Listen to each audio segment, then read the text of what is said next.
Hello, myself বিতিশা। আজকের সকালটা শুরু হলো আবার একদম অন্যরকমভাবে।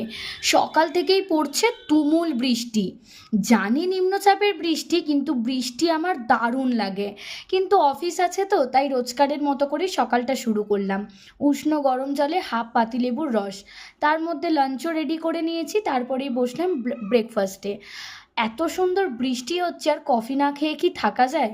তাই ব্ল্যাক কফি উইদাউট সুগার, আর ব্রেকফাস্টের জন্য আজকে আলাদা করে কিচ্ছু বানাইনি। একটু ড্রাই ফ্রুটস, একটা কলা, কিছুটা খেজুর, এটা দিয়েই দারুণ ব্রেকফাস্ট ছাড়লাম। ব্রেকফাস্ট হয়ে গেছে, লাঞ্চ রেডি করা হয়ে গেছে। এবার আমি কিছুক্ষণ ওয়েট করছি। অফিস যাওয়ার টাইম পেরিয়ে গেছে, কিন্তু কিছু করার নেই, বিশাল বৃষ্টি হচ্ছে বাইরে, আর বৃষ্টিতে দেখেছো জলও জমে গেছে। বৃষ্টিটা থামতে তারপরে আমি বেরোলাম অফিসের জন্য।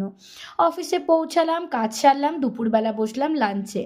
আজকে যেহেতু অফিসে পৌঁছাতে অনেকটা লেটই হয়ে গেছে, তাই অফিসে সমস্ত কাজ ছেড়ে বেরোতেও হয়ে গেল অনেকটা দেরি। তারপরে ফেরার সময় কিছু মুদিখানার দোকান, সব কিছু নিয়ে ফিরলাম বাড়ি। বাড়ি ফিরে স্নান করে কোনো রকমের ডিনার টোকুনি সেরেই আমি এবার শুতে গেলাম। প্রচণ্ড ঘুম পাচ্ছে, আর এক ফোঁটাও জেগে থাকতে ইচ্ছা করছে না। দেখা হবে পরে, টাটা।